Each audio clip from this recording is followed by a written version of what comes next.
नमस्कार दोस्तों, पाथफाइंडर में आप सभी का स्वागत है। मॉडर्न इंडिया की हिस्ट्री में लेक्चर नंबर 12 में आज हम डिस्कस करेंगे ब्रिटिश एक्सपांशनिस्ट पॉलिसी के बारे में। बेसिकली हम सब्सिडियरी अलायंस को यहाँ पर मेनली डिस्कस करने वाले हैं, डॉक्ट्राइन ऑफ लैप्स को डिस्कस करने वाले हैं और मैं आपको बताऊंगा कि कैसे ये ट्रेड से धीरे धीरे साम्राज्य स्थापित करने की तरफ कंपनी बढ़ती गई। तो इसके पीछे प्रोसेस क्या था और अभी तक हमने कई सारी लड़ाइयाँ डिस्कस कर ली हैं, Anglo Maratha, Anglo Mysore war, तो ये सब चल रहे थे। लेकिन ओवरऑल इन सब के पीछे एक बड़े स्तर पर पॉलिसी इनकी क्या थी उसको हम डिस्कस करेंगे, उसकी चर्चा करेंगे। लेकिन टॉपिक के डिस्कशन से पहले मैं आपको बताना चाहता हूं कि पीडीएफ इस टेलीग्राम चैनल पर आपको मिल जाएगा या फिर मेरे पर्सनल टेलीग्राम पर भी आपको मिल जाएगा। ये पीडीएफ मैं लेक्चर अपलोड होने के लगभग 1 से 1.5 घंटे बाद अपलोड कर दिया करूंगा। पहले थोड़ा सा डिले करके अपलोड हो रहा था, अब कई लोगों की डिमांड आई कि जल्दी अपलोड किया जाए ताकि हम नोट्स बनाएं, तो बिल्कुल अब आप लोगों की जो डिमांड है वो सर आंखों पर है। So you can download it from this Telegram channel. कई लोग कमेंट्स में पूछते हैं, इसलिए आज मैंने शुरुआत में बता दिया। मैं लास्ट में बताता हूँ वैसे हमेशा, ठीक है? लेक्चर पूरा देखा करो। अगर आप यूपीएससी सिविल सर्विसेज एग्जाम की तैयारी करना चाहते हैं तो अनअकैडमी प्लेटफॉर्म के माध्यम से आप इस तैयारी को कर सकते हैं। यहाँ पर डेली कई टॉप एजुकेटर्स इंडिया के लाइव क्लासेस लेते हैं जो कि कंप्लीटली फ्री हैं। इन क्लासेस को देखने के लिए आपको एक अनलॉक कोड यूज करना होगा, that would be my name Mahipal. इस कोड को यूज करके आप ये सारी फ्री क्लासेस को अनलॉक कर सकते हैं। They are called special classes. लेकिन अगर आपको एक स्ट्रक्चर्ड मैनर में अपने एग्जाम की तैयारी करनी है तो फिर आपको एक सब्सक्रिप्शन लेना पड़ेगा, plus and iconic. There are 2 types of subscription. Plus में आपको मिलेंगी डेली लाइव क्लासेस। यहाँ पर बैचेस चलते हैं 2021, 2022 के, 2023 के एग्जाम के लिए, और इन बैचेस को ज्वाइन करके आप रेगुलरली अपनी क्लासेस को अटेंड कर सकते हैं। बिल्कुल वैसा ही जैसा आप एक ऑफलाइन कोचिंग इंस्टीट्यूट में करते हैं, उसी प्रकार का माहौल और उसी तरह का शेड्यूलिंग आपको, या फिर उससे बेहतर शेड्यूलिंग आपको देखने को यहाँ पर मिलेगा। आइकॉनिक कोर्स में क्या है कि अभी एक मेंटोर आपको दिया जाएगा यहाँ, जो मेंटोर आपको डे टू डे गाइड करेंगे, प्लस मेंस की आंसर राइटिंग प्रैक्टिस कराएंगे, सबसे बड़ा प्लस पॉइंट। तो प्लस और आइकॉनिक दोनों सब्सक्रिप्शन में आपको इनकी जो ये प्राइसेस दिख रही हैं ये पे नहीं करनी है। During the checkout use the code Mahipal और आपको डायरेक्टली 10% डिस्काउंट प्राप्त हो जाएगा। तो ये प्राइस आपको पे करनी होगी, ना कि ये वाली। अब ये जो आइकॉनिक कोर्स है इसके बारे में बस मैं ये कहना चाहता हूँ कि इस तरह की सुविधा आपको भारत में ना तो कोई ऑफलाइन ना ही कोई ऑनलाइन इंस्टीट्यूट प्रदान करेंगे जहां आपको मेंटोरिंग मिलती हो पर्सनलाइज्ड लेवल पर। ऑप्शनल के भी कई सब्जेक्ट्स के कोर्सेज अनअकैडमी प्लेटफॉर्म पर आपको मिल जाएंगे, और अगर आप ऑप्शनल प्लस जनरल स्टडीज का एक साथ सब्सक्रिप्शन परचेस करते हैं तो आपको प्राइस में काफ़ी वेरिएशन मिलेगा, आपको लो प्राइसेस मिलेंगी, और ये प्राइसेस भी आपको पे नहीं करनी है। कोड लगाइए और 10% डिस्काउंट आपको डायरेक्टली यहाँ मिल जाएगा। SSC, bank, railway, state, PCS, इन एग्जाम्स के लिए भी कोर्सेज अवेलेबल हैं। Again, do not pay these prices, apply the code and get 10% direct discount. तो ईस्ट इंडिया कंपनी का जो एक्सपांशन है अभी तक वो हम डिस्कस कर चुके हैं। याद करो, Anglo Maratha, Anglo Mysore, Carnatic Wars, उसके बाद हमने क्या डिस्कस किया था, एंग्लो सिख वॉर, हमने एंग्लो बर्मीज वॉर भी पढ़ा था, एंग्लो नेपाल वॉर भी पढ़ा था। तो इन सारी लड़ाइयों के बाद जो इंडियन सब कॉन्टिनेंट है उस पर ईस्ट इंडिया कंपनी का एक तरह से एक छत्र राज हो गया है। पूरा भारत या तो डायरेक्ट रूल में है, जो पिंक वाले एरियाज हैं ये सारे डायरेक्ट कंपनी रूल में है, और जो यहाँ पर आपको येलो या ग्रीन कलर के एरियाज नजर आ रहे हैं ये थे एक अलायंस में, ठीक है? They were under the British suzerainty, लेकिन डायरेक्टली यहाँ पर कंपनी का रूल नहीं था। तो 1850 आते आते जब सेकेंड एंग्लो सिख वॉर खत्म होता है तो कंपनी का यहाँ पर एक्सपांशन अब पूरा हो चुका है। बस अब एक अफगानिस्तान बचा है जहाँ पर ये एक बार अभी तक हार चुके हैं, दूसरी बार भी लड़ाई होगी, आगे एक अलग वीडियो में मैं डिस्कस करूंगा एंग्लो अफगान वॉर्स को। लेकिन डायरेक्टली अफगानिस्तान ब्रिटिश रूल के अंडर में कभी आया नहीं। तो अब ये वाला जो पूरा एरिया है जिसको आज हम भारत, पाकिस्तान, बांग्लादेश, नेपाल, इन वाले देशों के अंडर काउंट करते हैं, ये लगभग पूरा ईस्ट इंडिया कंपनी के रूल में था। ईस्ट इंडिया कंपनी के बढ़ने के 2 तरीके थे। पहला, या तो सीधी सीधी लड़ाई लड़ लो, जैसा कि इन्होंने एंग्लो मैसूर वॉर में किया, एंग्लो मराठा वॉर में किया। लेकिन इन लड़ाइयों में आपने एक चीज नोटिस करी होगी कि बहुत सारी संधियां हमने डिस्कस करी। There were many treaties, treaty of Surat, treaty of Surji Anjangaon, कुछ ट्रीटी लड़ाई के बाद थी, कुछ लड़ाई के पहले थी, जैसे कि ट्रीटी ऑफ पुरंदर। तो ये सब क्या था? ये इनकी डिप्लोमेसी थी। तो 2 तरीके थे इनके, या तो लड़ाई से डायरेक्टली टेरिटरी को हथिया लो, या फिर डिप्लोमेसी या फिर एडमिनिस्ट्रेशन अपने हाथ में ले लो किसी अन्य तरीके से। तो ये वाला जो डिप्लोमेटिक और एडमिनिस्ट्रेटिव वाला तरीका है, इसमें मोटे तौर पर अगर हम इनको डिवाइड करें टाइम के अनुसार तो इनकी 3 अलग अलग पॉलिसीज रही डिपेंडिंग ऑन द टाइम। तो पहली पॉलिसी थी इनकी रिंग फेंस, जो मेनली वॉरेन हेस्टिंग्स के समय हम देखते हैं। वॉरेन हेस्टिंग्स यहाँ पर था 1772 से 1785 तक, ठीक है, 13 साल। उसके बाद सेकंड है सब्सिडरी अलायंस। ये काफ़ी इंपॉर्टेंट है, इसके बारे में क्वेश्चंस भी डायरेक्टली पूछे जाते हैं, ये तीनों के बारे में पूछे जाते हैं, लेकिन सब्सिडरी अलायंस सबसे इंपॉर्टेंट है क्योंकि ये बेसिकली गुलामी की शुरुआत है। सब्सिडरी अलायंस को बढ़ावा दिया रिचर्ड वेलेस्ली ने। याद है ना, टाइगर ऑफ बंगाल कहता था अपने आप को ये रिचर्ड वेलेस्ली। 1798 में जब ये भारत आया, 1805 में ये भारत से गया। इस बीच इसने एंग्लो मैसूर वॉर खत्म करवा दिए, फोर्थ एंग्लो मैसूर वॉर हो गया। सेकंड एंग्लो मराठा वॉर इसने शुरू करवा दिया, ऑलमोस्ट खत्म भी कर दिया। तो रिचर्ड वेलेस्ली के समय शायद सबसे ज्यादा एक्सपांशन हुआ था ब्रिटिश इंडिया का। तीसरी थी डलहौजी की famous doctrine of lapse. Dalhousie Bharat आया था 1848 में और 1856 में चला गया था ये। और डलहौजी का जो ये प्लान था ना डॉक्ट्राइन ऑफ लैप्स का, इसमें कोई भी नया किंगडम अपने अंडर में नहीं लेकर आते थे। ऑलरेडी जो सब्सिडियरी अलायंस में शामिल थे उन लोगों के किंगडम्स को राजा महाराजाओं के हाथ से छीनकर डायरेक्टली ब्रिटिश रूल में लाया गया। तो ये इनकी तीन पॉलिसी थी और तीनों समय के अनुसार थी, जब ये बहुत पावरफुल नहीं थे। जैसे कि बक्सर की लड़ाई हो चुकी है, बंगाल इनके हाथ में आ चुका था, लेकिन अभी भी ये मराठास से डरते थे, तब ये रिंग फेंस को फॉलो करते थे। जब इन्होंने मराठास और मैसूर को कमजोर कर दिया था कुछ कुछ लड़ाइयां लड़कर, तब इन्होंने सब्सिडियरी अलायंस की पॉलिसी आगे रखी कि अब तो आप गुलामी साइन करो। और जब ऑलरेडी गुलाम बन चुके थे, उसके बाद डलहौजी ने इनको बोला कि अब तो तुम्हारे बच्चे राजा महाराजा नहीं बनेंगे। तो depending on the time period इनकी पॉलिसी चेंज होती रही। तो सबसे पहली पॉलिसी है इनकी रिंग फेंस। रिंग फेंस को हम समझेंगे क्या होता है। रिंग फेंस का देखो एक बिल्कुल सिंपल सा मतलब तो ये होता है कि ये आप हो, ये आपके दोस्त हैं और ये आपके दुश्मन हैं, और यहाँ पर लड़ाई हो रही है या लड़ाई होने की संभावना है। तो आप क्या करोगे कि अपने दोस्त को बोलोगे कि भाई तुम लड़ाई लड़ लो, हम लड़ाई में हिस्सा नहीं लेना चाहते हैं। तो आप अपने दोस्तों से अपने बचाव कर लेंगे। You bring a ring around your self. इस रिंग फेंस का बेस्ट एग्जाम्पल है अवध। देखो प्लासी के बाद बंगाल इनके पास आ चुका था, ईस्ट इंडिया कंपनी के पास। बक्सर के बाद ये चाहते तो अवध भी अपने हाथ में ले लेते, लेकिन इन्होंने अवध का कंट्रोल अपने हाथ में नहीं लिया क्योंकि इनको डर था मराठास का। इनको लग रहा था कि मराठास अटैक करेंगे और इसीलिए अवध को ये बीच में एक बफर की तरह इस्तेमाल करना चाहते थे। मैं आपको ये बात पहले भी बता चुका हूँ कि ये वाला एरिया जो है ये थोड़ा जंगल वाला एरिया है, आज का जो झारखंड छत्तीसगढ़ वाला रीजन है। तो अटैक होने के चांसेस यहाँ से कम थे। अटैक होता तो मोस्ट प्रोबेबली इसी प्लेन्स वाले एरिया से होता। तो अवध रिंग फेंस का सबसे बेहतरीन एग्जाम्पल होगा। तो कर्नाटिक और प्लासी की लड़ाइयों के बाद ईस्ट इंडिया कंपनी को तीन किंगडम से खतरा था, मराठा, हैदराबाद और मैसूर। और इन तीनों के पड़ोस में इन्होंने अपने दोस्त बिठा दिए या इनके पड़ोसी किंगडम्स के साथ दोस्ती कर ली और उनको बफर की तरह इस्तेमाल करना शुरू कर दिया। जैसे कि हैदराबाद और इसके निकट में क्या है, आरकोट। यहाँ पर तो आरकोट से इन्होंने अपनी दोस्ती कर ली, तो हैदराबाद से इनको थ्रेट कम रहा। अल्टीमेटली बाद में हैदराबाद से भी दोस्ती हो गई। इधर मैसूर था तो यहाँ ट्रावनकोर के राजा से अपनी अच्छी दोस्ती बना ली। यहाँ पर आप देखोगे कि मराठास थे तो अवध को बना लिया इन्होंने एक बफर। तो इन्होंने हर बड़े किंगडम के आसपास एक बफर बनाकर ये बैठ गए ताकि कल को अगर लड़ाई होती है तो पहले बीच में इनके साथ लड़ाई होगी। तो अवध सबसे बेहतरीन एग्जाम्पल है, जैसा मैंने आपको बताया, एक बफर स्टेट का। ये बंगाल को प्रोटेक्ट करने के लिए इन्होंने अवध से दोस्ती कर ली। और ट्रीटी ऑफ इलाहाबाद जो है, उस समय इन्होंने एक ऑफेंसिव और डिफेंसिव अलायंस साइन करी थी। तो कई जगह आप देखेंगे ट्रीटी ऑफ इलाहाबाद को लिखा गया होगा कि ये एक सब्सिडियरी अलायंस है, लेकिन ये गलत होगा। ठीक है, जिस भी सोर्स में अगर आपको लिखा हुआ दिखे treaty of Allahabad subsidiary alliance की जनक थी, आप ये कह सकते हो, प्रिकर्सर थी, लेकिन सब्सिडियरी अलायंस नहीं थी। ये बहुत ही इंपॉर्टेंट है क्योंकि यहां पर इन्होंने एक तरह से इक्वल्स के रूप में ट्रीटी साइन करी है कि ऑफेंसिव और डिफेंसिव, जब भी आप पर कोई हमला करेगा तो हम आपकी मदद को आएंगे, हम पर कोई हमला करेगा तो आप हमारी मदद को आओगे। इस तरह की ये संधि थी।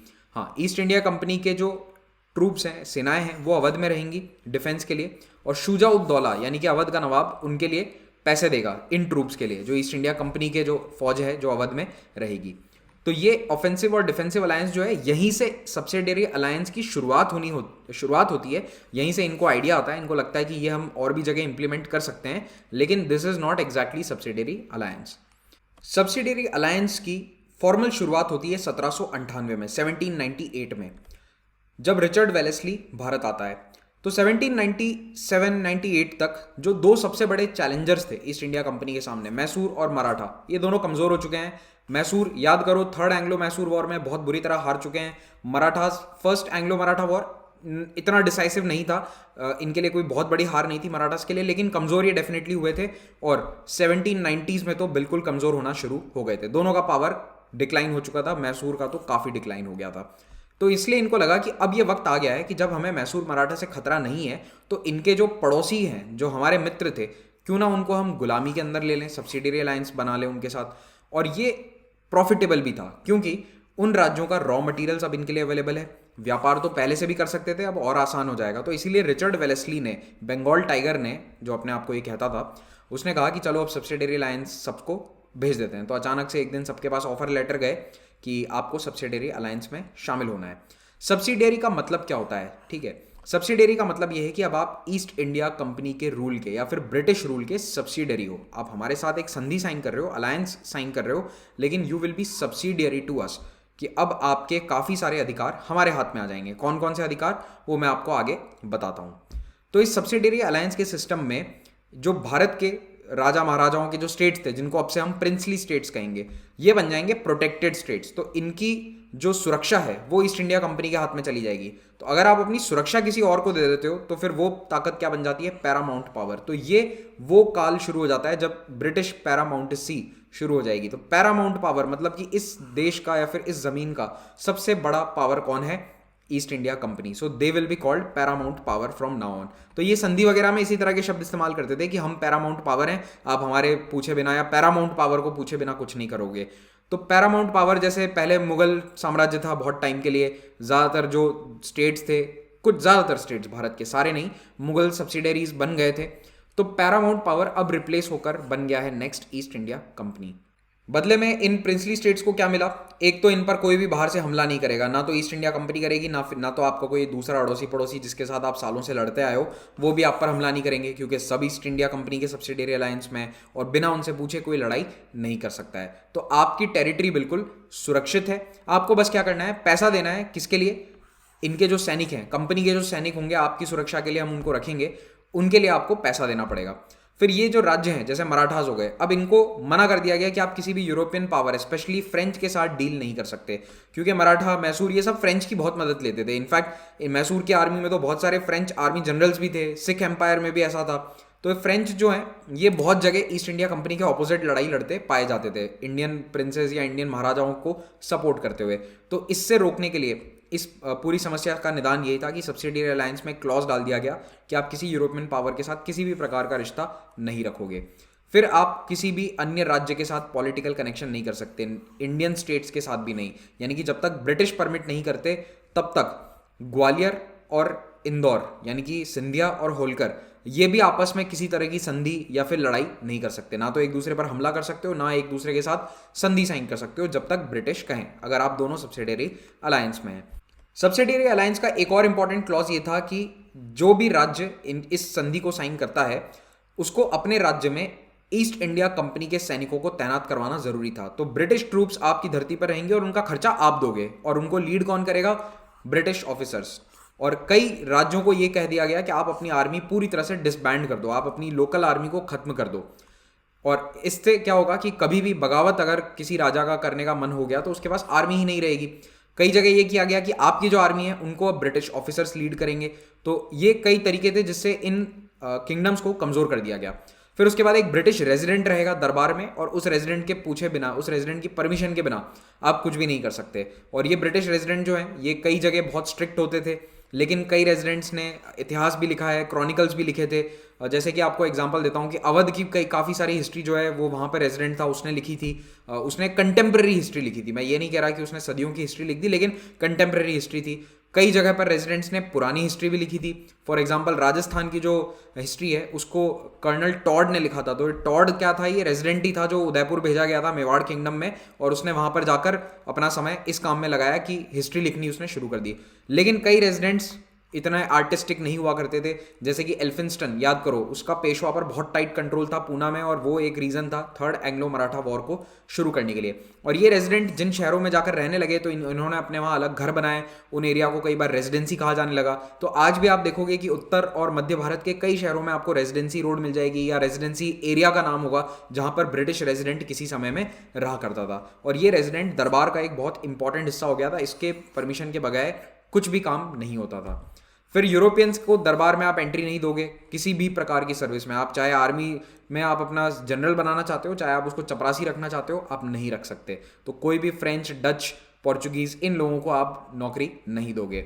और ब्रिटिश जो हैं वो ये वादा ज़रूर करते थे कि हम आपके इंटरनल अफेयर्स में बिल्कुल हस्तक्षेप नहीं करेंगे, आप अपने साम्राज्य को जैसे चलाते आए हो, जैसे आप टैक्सेस वगैरह लेते आए हो वो आप करते रहो, उसमें हमारा कोई रोल नहीं होगा, बस हमारी तो ये वाली शर्तें हैं फॉरेन अफेयर्स वाली, और जो आप लड़ाई वड़ाई करते हो एक दूसरे से वो सब आपको बंद करना होगा, ये सब हमारे हाथ में दे दो, बाकी आप अपना इंटरनल जैसा चलाते आए हो चलाते जाओ। तो इस तरह का जो फर्स्ट अलायंस था वो ऑफिशियली निज़ाम ऑफ हैदराबाद के साथ साइन किया गया था। ये काफ़ी इंपॉर्टेंट पॉइंट है, डायरेक्टली एग्जाम्स में पूछ लिया जाता है। 1798 में first state to sign this subsidiary alliance was the Nizam of Hyderabad, और उसके बाद बहुत सारे अन्य राज्यों से भी ये साइन करवा ली गई थी। तो सब्सिडियरी अलायंस जो है वो अगर हिंदी में कहें साफ शब्दों में तो ये गुलामी थी, और इसके कारण इंडिपेंडेंस चली जाती थी प्रिंसली स्टेट की, सेल्फ डिफेंस का आपके हाथ से पावर चला गया। मान लो ईस्ट इंडिया कंपनी आप पर हमला कर भी देती है तो बाय ट्रीटी क्लॉजेज आप अपनी रक्षा नहीं कर सकते, दूसरों के साथ डिप्लोमेटिक रिलेशन नहीं बना सकते, फॉरेन एक्सपर्ट्स को नहीं रख सकते, और अपने डिस्प्यूट अपने स्तर पर सॉल्व नहीं कर सकते, आपको ईस्ट इंडिया कंपनी को बीच में लाना पड़ेगा। तो ये सारे जो पॉइंट्स हैं ये टीपू सुल्तान मानने को तैयार नहीं थे, और इसीलिए फोर्थ एंग्लो मैसूर वॉर हुआ था। अब इस सब्सिडियरी अलायंस का एक साइड इफेक्ट ये हुआ था कि जो मराठास ने जब सब्सिडियरी अलायंस साइन करी, या कई राज्यों ने जब साइन करी, तो इनके सोल्जर्स अनएम्प्लॉयड हो गए, और इनमें से कई सोल्जर्स ने पिंडारीज को जाकर ज्वाइन कर लिया, और ये जो पिंडारी हैं ये काफ़ी लूटपाट मचाने लगे। और आपको याद हो तो third Anglo Maratha war actually शुरू ही इसलिए हुआ था क्योंकि ब्रिटिश इन पिंडारीज के खिलाफ कैंपेन चलाना चाहते थे। पेशवा को लगा कि उसके खिलाफ कैंपेन चलाने वाले हैं, और इसीलिए थर्ड एंग्लो मराठा वॉर की शुरुआत होती है। और ये पिंडारीज जो हैं इनको कई बॉलीवुड फिल्मों में ग्लोरीफाई भी किया गया है, बट एक्चुअली में पिंडारीज जो हैं ये काफ़ी नुकसान भी पहुंचाया था इन्होंने। जो कंटेम्प्रेरी हिस्ट्रीज हैं अगर आप देखें, आंध्र प्रदेश उड़ीसा तक ये जाकर रेड कराते थे। कहाँ के पिंडारी? सेंट्रल इंडिया के, मध्य प्रदेश महाराष्ट्र से दूर दराज के एरिया में जाकर ये रेड कराया करते थे। बॉलीवुड की कई फिल्मों में आप देखोगे कि पिंडारीज को काफ़ी ग्लोरीफाई किया जाता है, तो ग्लोरिफिकेशन थोड़ा सा मुझे गलत लगता है पर्सनल लेवल पर, क्योंकि इन्होंने काफ़ी लूटपाट मचाई थी। ठीक है, जब आप कंटेम्प्रेरी हिस्ट्री उस समय की पढ़ोगे तो आम जनता इनसे काफ़ी परेशान थी, और इनके साथ मेन प्रॉब्लम ये हो गई थी ना कि ये पहले रेगुलर आर्मीज में सोल्जर हुआ करते थे, लेकिन इनके हाथ से इनका रोजगार छिन गया, तो ये एक तरह से डकैत बन गए पिंडारी जो हैं। तो पिंडारीज इतनी बड़ी बड़ी आर्मी लेकर जाते थे कई बार, तो आप मानोगे नहीं, मध्य प्रदेश और महाराष्ट्र के एरियाज से ये आंध्र प्रदेश तक चले जाया करते थे लूटपाट करने के लिए। इनके कैंपेन इतने बड़े बड़े होते थे कि उड़ीसा आंध्र प्रदेश तक जाकर लूटपाट मचाकर वापस आ जाया करते थे, और ये जो प्रिंसली स्टेट्स हैं इनके पास इतनी कोई पावर ही नहीं थी कि इनको रोक पाएं। अल्टीमेटली पिंडारीज के खिलाफ ब्रिटिश ने ही कैंपेन चलाया और इनको खत्म किया। अब सब्सिडियरी अलायंस में भी कई स्टेजेस थे। जैसे शुरुआती दौर में ईस्ट इंडिया कंपनी कहती थी कि देखो हम आपकी मिलिट्री मदद कर देंगे, आपका ही फायदा है, जब आपको हम सेना ऑफर कर रहे हैं तो आप इसको यूज़ कर सकते हो किसी के खिलाफ लड़ाई में। तो शुरुआती स्टेज जो थे उनमें ये आर्मीज एक साथ लड़ रही थी, लेकिन तीसरा स्टेज क्या होता था कि इन नेटिव स्टेट्स को या प्रिंसली स्टेट्स को कहा जाता था कि अब आपको सिक्योरिटी के लिए हमारी आर्मी अपने यहाँ पर रखनी जरूरी है और इसका पैसा आप दोगे। और चौथा स्टेज ये होता था कि जब ये हाई प्रोटेक्शन फीस ये देने को या तो सामर्थ्य नहीं होता था इनका या फिर देना नहीं चाहते थे, उस समय इनसे बोला जाता था कि चलो ठीक है, आप एक काम करो, पैसा मत दो, आप थोड़ी टेरिटरी दे दो हमें। तो इसका एग्जांपल मैं आपको बताता हूँ कि रोहिलखंड ले लिया गया था अवध से। जब अवध के पास पैसा नहीं था कि वो ब्रिटिश ट्रूप्स को सपोर्ट कर सके, तो अवध के नवाब से इन्होंने कहा कि कोई बात नहीं, आप रोहिलखंड दे दो हमें। तो इस तरह से धीरे धीरे ये कई एरियाज अपने कंट्रोल में डायरेक्टली लेते भी गए। तो सब्सिडियरी अलायंस के बाद इन्होंने एडमिनिस्ट्रेटिव कंट्रोल के लिए भी ये हथकंडा अपनाया था। तो सब्सिडियरी अलायंस में जाने वाले जो कुछ इंपॉर्टेंट स्टेट्स हैं उनके बारे में आपको जानकारी होनी चाहिए। ये कई बार पूछा जाता है कि ट्रीटी ऑफ इलाहाबाद क्या थी, तो ये प्रिकर्सर टू सब्सिडियरी अलायंस कहलाती है, ये याद रखना। Nizam of Hyderabad first to sign the treaty of subsidiary alliance, उसके बाद तांजौर, सूरत, मैसूर, अवध कईयों ने साइन कर दी थी। इनफैक्ट अवध के साथ तो जब साइन करी गई थी तो अवध के साथ ऑलरेडी ये वाली ट्रीटी हो रखी थी, ट्रीटी ऑफ इलाहाबाद, लेकिन इनको कहा कि फॉर्मली आप सब्सिडियरी अलायंस में आ जाओ, और इनसे जो पैसा मांगा गया वो उस वक्त अवध के पास था नहीं, तो रोहिलखंड इनके हाथ से ले लिया गया। तो अब आप इस मैप में देखोगे तो ये 1797 से लेकर 1805, बेसिकली जब रिचर्ड वेलेस्ली भारत में था तो उसने कितनी टेरिटरीज ऐड करी है, जितनी भी आपको ऑरेंजिश कलर में टेरिटरीज नजर आ रही हैं ये सब वेलेस्ली के समय में ऐड करी गई थी।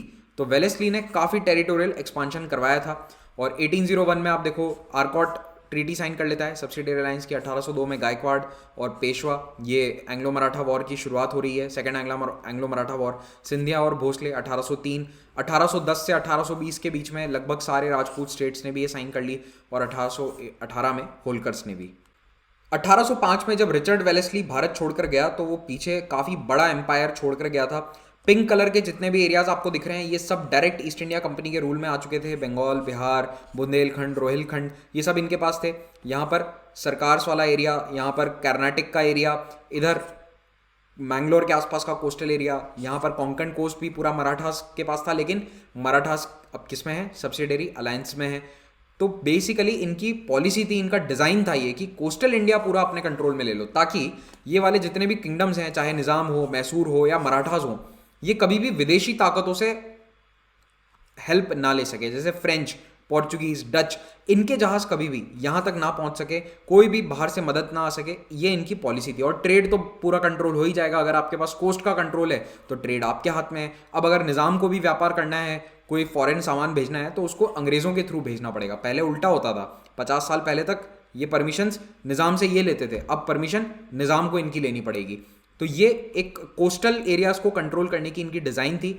और इसी बीच में मतलब ये जो 1757 से 1805 के ये जो 50 साल है ना, इन्हीं 50 सालों में ये कंपनी व्यापारी से रूलर बन गई।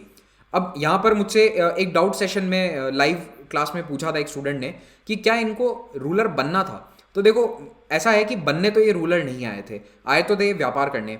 लेकिन जब व्यापार करते करते इन्होंने प्लासी बक्सर जैसी लड़ाइयाँ जीत ली, तब इनको लगा कि मे बी बक्सर के बाद इनकी डिज़ाइन थोड़ी सी चेंज होती है। बक्सर और कर्नाटिक वॉर, ये दो एक ऐसी लड़ाइयाँ हैं जिनके बाद ईस्ट इंडिया कंपनी को ये लगने लगा कि वो रूल कर सकती है, वो टेरिटरी एक्वायर कर सकती है। और इसके बाद इनकी पॉलिसीज़ में काफ़ी चेंज आता है। तो एक बक्सर एक इन्फ्लेक्शन पॉइंट है, और कर्नाटिक वॉर दक्षिण में एक बड़ा इन्फ्लेक्शन पॉइंट है, और बक्सर उत्तर में एक बड़ा इन्फ्लेक्शन पॉइंट है। तो इस तरह के जो आंसर्स हैं वो आपसे मेंस में लिखने की उम्मीद करी जाएगी कि आप बताइए कि ये व्यापारी से रूलर्स कैसे बन गए, शासक कैसे बन गए।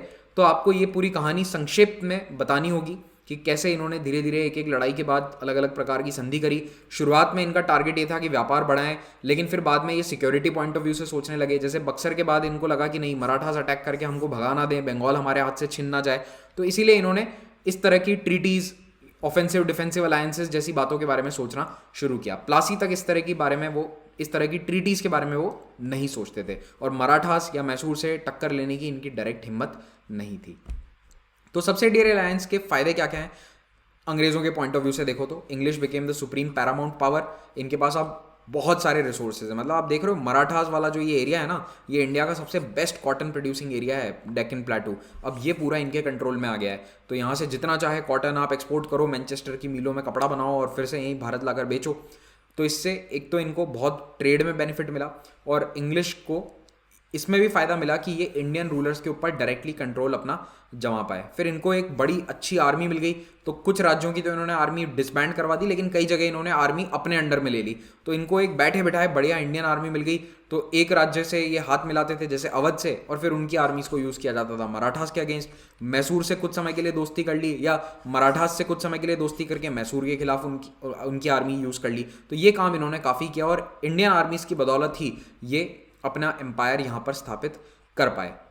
सब्सिडियरी अलायंस के तहत जब कई राजा महाराजा इनको पैसे नहीं दे पाते थे, तो पैसे के बदले वो अपने किंगडम का एक हिस्सा दे देते थे। तो कई सारे इनको डिस्ट्रिक्ट मिल गए। इस प्रकार से बड़े बड़े एरियाज, रोहिलखंड इनको मिल गया। इस तरह से इनको काफ़ी एरिया भी गेन करने को मिला, बैठे बैठाए बिना कुछ किए। ठीक है, और ये सब तो डॉक्ट्राइन ऑफ लैप्स के पहले की मैं बातें कर रहा हूँ।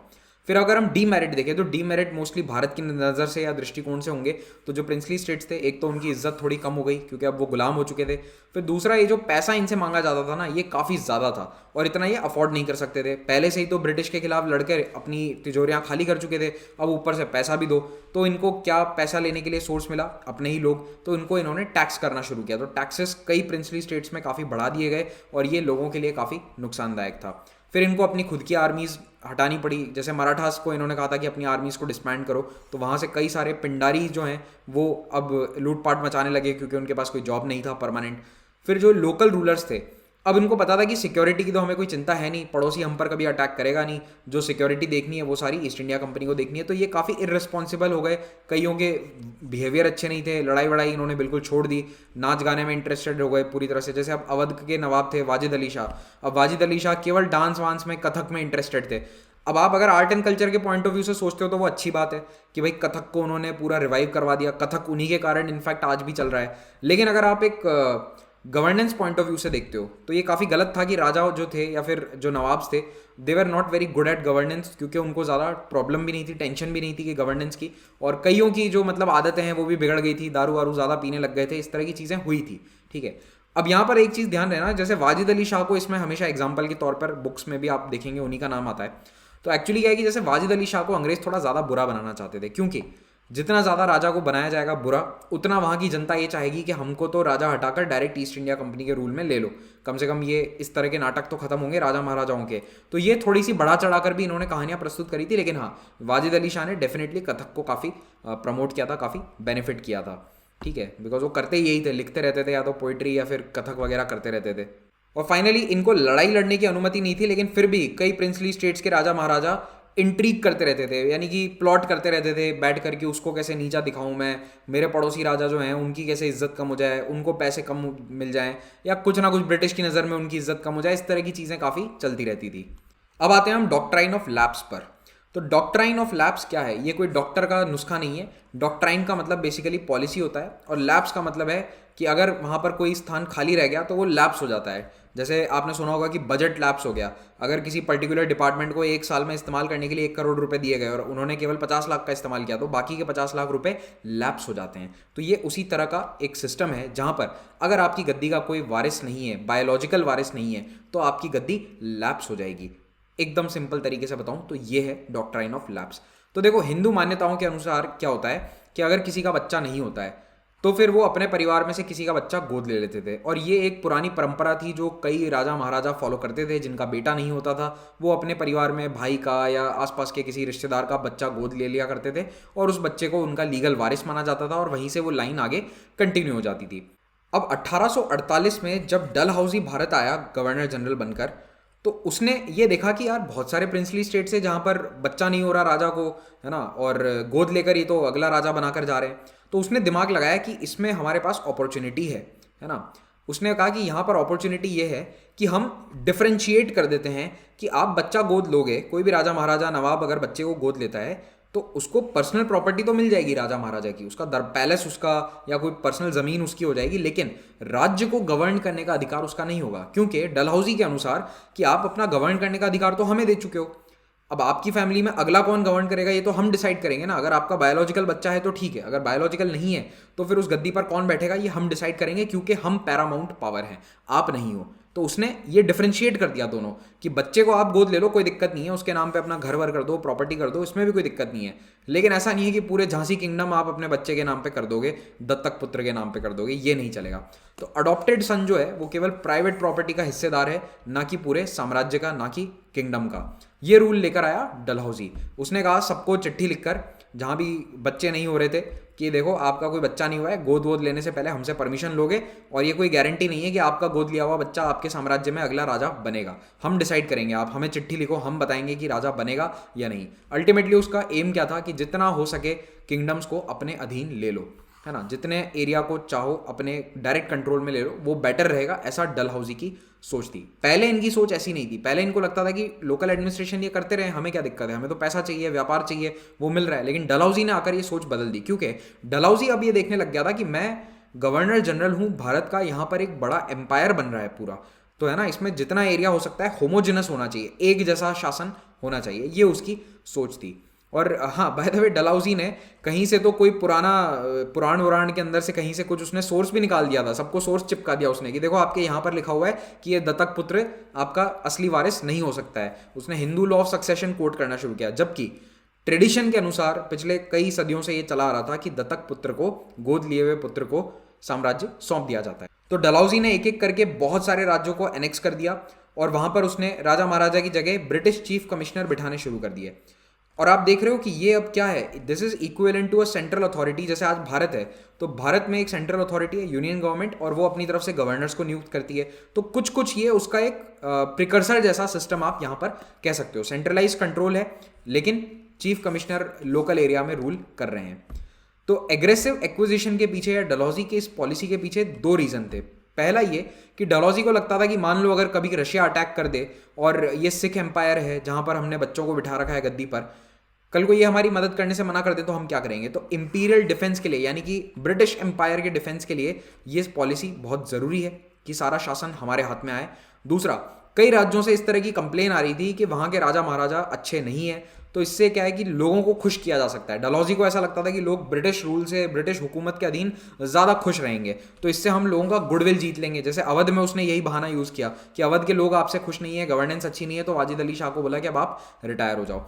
लेकिन एक्चुअल जो रीज़न था वो कहीं ना कहीं कमर्शियल भी था कि देखो रॉ मटेरियल इनको अवेलेबल हो गए थे सब्सिडरी अलायंस में, लेकिन अभी भी तो आपको राजा की परमिशन तो लेनी पड़ती है। तो अब तो आप सब कुछ अपने हाथ में ले लो भाई, आप राजा की परमिशन नहीं, राजा आपसे परमिशन लेगा कल को माइनिंग वगैरह करनी है कहीं पर, और आपको नया मार्केट मिल जाएगा। आप डे टू डे टैक्सेस को वहाँ पर रेगुलेट कर सकते हो। पहले क्या था कि जो लोकल टैक्सेस वगैरह हैं वो सब राजाओं के हाथ में होते थे सब्सिडरी अलायंस में, लेकिन अब तो टैक्स भी इनके हाथ में आ जाएंगे। तो एक तो ये स्ट्रैटेजिक वाला रीज़न था, दूसरा कमर्शियल रीज़न था। तो कई सारे स्टेट्स को एनेक्स किया गया डॉक्ट्राइन ऑफ लैप्स में। अब ये देखो क्वेश्चन जो है कभी कभी पूछ लिया जाता है कि क्रोनोलॉजी बताओ या कौन कौन से स्टेट को एनेक्स किया गया। वैसे इस पे मेंस वगैरह में क्वेश्चन नहीं आएंगे, बस आपको नाम पता होने चाहिए, ठीक है। इनमें से ज़्यादातर किंगडम्स जो हैं आप देखो वो महाराष्ट्र या उड़ीसा में थे, और कई सारे एरिया में काफ़ी छोटे किंगडम्स थे जैसे सतारा, जैतपुर, संबलपुर, बाघात। लेकिन कुछ बड़े किंगडम्स भी थे जैसे उदयपुर, झांसी, नागपुर। तो इन सबको डलहौजी ने एनेक्स कर लिया। अब ये जो एनेक्सेशन था ना, इसको यूपीएससी ने कुछ साल पहले मेंस में पूछा था एक पॉजिटिव लाइट में कि कहीं ना कहीं ये पॉलिसी जो थी डॉक्ट्राइन ऑफ लैप्स की, ये अपने हमारे लिए as an independent country India के लिए फायदेमंद थी। क्योंकि मान लो अगर ये सारे प्रिंसली स्टेट होते तो वैसे भी बहुत सारे काम किए, सरदार वल्लभ भाई पटेल ने बहुत प्रिंसली स्टेट्स को ऐड किया, लेकिन ये भी तो और ऐड करने पड़ते। और हो सकता है कि इनमें जूनागढ़ या फिर हैदराबाद जैसी सिचुएशन किसी में आ जाती। मान लो इनमें से कोई मना कर देता कि भारत ज्वाइन नहीं करना, तो हैदराबाद वाली स्थिति यहाँ पर भी हो सकती थी। तो इसीलिए आज़ाद भारत के लिए हो सकता है ये एक पॉजिटिव स्टेप था। इस तरह से यूपीएससी ने इसको मेंस में कुछ साल पहले पूछा था। तो इस प्रकार से भी आप आंसर्स लिख सकते हैं। तो फाइनली डलहौजी के जाने के बाद कुछ इस प्रकार का भारत का मैप है। अब आप देखोगे कि और कई सारे एरियाज पिंक हो चुके हैं यहाँ पर। तो this is what India became इन 1850, और अब यहाँ पर बगावत होने वाली है। 1857 का जो रिवोल्ट है वो होने ही वाला है, उसको हम पढ़ेंगे अभी आने वाले कुछ लेक्चर्स में। लेकिन अभी हम पहले जाकर पॉलिसीज़ पढ़ेंगे, ठीक है। अभी हमें फिर से वॉरेन हेस्टिंग्स के समय में जाकर सारी पॉलिसीज़ को पढ़ना है कि किस प्रकार से रेगुलेटिंग एक्ट आया, किस प्रकार से चार्टर एक्ट आया। बाय द वे ये झंडे हैं ऐसे आउट ऑफ इंटरेस्ट मैंने डाल दिए। ईस्ट इंडिया कंपनी का देखो झंडा कैसे चेंज होता गया। 1707 तक ऐसा था, फिर 1801 तक ऐसा था, उसके बाद इन्होंने ये चेंज कर दिया। तो कई तरह के इनके बदलाव आए झंडों में। ऐसे ही किसी को इंटरेस्ट हो तो पॉज करके देख लेना। इस लेक्चर का पीडीएफ आपको मिलेगा पाथफाइंडर के टेलीग्राम चैनल पर। और अगर अभी तक आपने पाथफाइंडर को सब्सक्राइब नहीं किया है तो प्लीज़ सब्सक्राइब ज़रूर करें और लाइक बटन दबाएं अगर आपको लेक्चर अच्छा लगा।